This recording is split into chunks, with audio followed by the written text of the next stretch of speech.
ഇന്നത്തെ കാലത്ത് കൊലപാതക വാർത്തകൾ ഇടവേളകളില്ലാതെയാണ് പുറത്തു വന്നുകൊണ്ടിരിക്കുന്നത്. എന്നാൽ എന്തെങ്കിലും ഒരു പ്രശ്നമുണ്ടായാൽ കൊല്ലുക എന്ന മനോഭാവം കുട്ടികളിൽ പോലും ഉടലെടുത്തിരിക്കുന്നു എന്നതിന് വലിയൊരു ഉദാഹരണമാണ് ഡൽഹിയിൽ നിന്ന് വരുന്നത്. ഡൽഹിയിലെ രോഹിണിയിൽ കൊല്ലപ്പെട്ടിരിക്കുന്നത് പ്രായപൂർത്തിയാകാത്ത 2 കുട്ടികളാണ്. കൊല ചെയ്തതാകട്ടെ പ്രായപൂർത്തിയാകാത്ത മറ്റൊരു 14-കാരനും.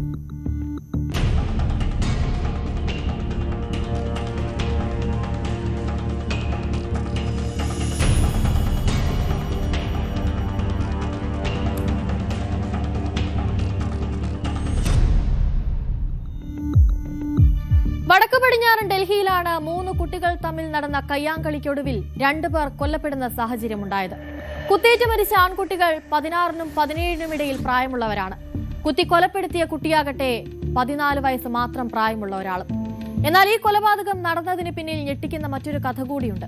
ഈ വർഷം ആദ്യം കൊല്ലപ്പെട്ട സുഹൃത്തിനു വേണ്ടി പ്രതികാരം ചെയ്യാനാണ് 3 പേരടങ്ങുന്ന കുട്ടികളുടെ സംഘം സുൽത്താൻപൂരിൽ നിന്ന് രോഹിണിയിലേക്ക് എത്തുന്നത്.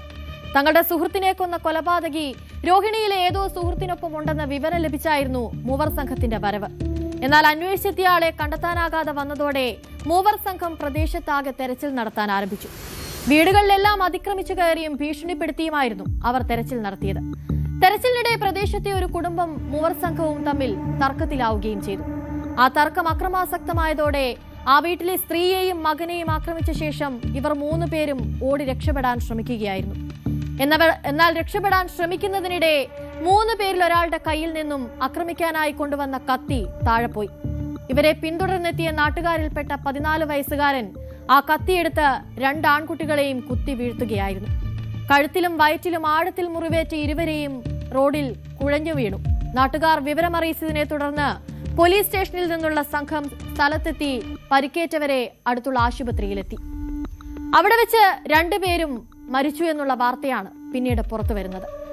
ആക്രമണത്തിൽ പരിക്കേറ്റ 3ാമത്തെ ആൺകുട്ടി ഇപ്പോഴും ചികിത്സയിൽ തുടരുകയാണ്. സംഭവത്തിൽ മുതിർന്ന പോലീസ് ഉദ്യോഗസ്ഥരും ഫോറൻസിക് സംഘവും കുറ്റകൃത്യം നടന്ന സ്ഥലം പരിശോധിക്കുകയും കത്തി ഉൾപ്പെടെയുള്ള തെളിവുകൾ ശേഖരിക്കുകയും ചെയ്തിട്ടുണ്ട്. സംഭവത്തിൽ 14 വയസ്സുകാരനെ പിടികൂടിയതായി പോലീസ് വ്യക്തമാക്കി. കൊലപാതക ശ്രമം തുടങ്ങിയ കുറ്റങ്ങൾ ഉൾപ്പെടെ ഇരുവിഭാഗവും പരസ്പരം കേസുകൾ രജിസ്റ്റർ ചെയ്തിട്ടുണ്ടെന്നാണ് പോലീസ് വൃത്തങ്ങൾ അറിയിച്ചിരിക്കുന്നത്. കുട്ടികൾക്കിടയിൽ പോലും അക്രമവാസനയും കൊലപാതക മനോഭാവവും ഇത്തരത്തിൽ വർദ്ധിക്കുന്നത് എന്തുകൊണ്ടാണെന്ന് നമ്മൾ ചിന്തിക്കേണ്ട സമയം അതിക്രമിച്ചിരിക്കുന്നു. എന്താകും ശത്രുത തോന്നിയാൽ കൊല്ലുക എന്ന ചിന്താഗതിയിലേക്ക് അവരെ കൊണ്ടെത്തിക്കുന്നത്? ഇന്നത്തെ കാലത്തെ സോഷ്യൽ മീഡിയ ഇൻഫ്ലുവൻസും മറ്റു മാധ്യമങ്ങളും ഒക്കെയാകാം ഒരുപക്ഷെ അവരുടെ മൈൻഡിനെ കൺട്രോൾ ചെയ്യുന്നുണ്ടാവുക. കുട്ടികൾക്ക് മേൽ നമ്മൾ ശ്രദ്ധ കൊടുക്കേണ്ട സമയം അതിക്രമിച്ചിരിക്കുന്നു എന്നതിന് മറ്റൊരു ഉദാഹരണം കൂടിയാണ് ഈ ഇരട്ട കൊലപാതകങ്ങൾ.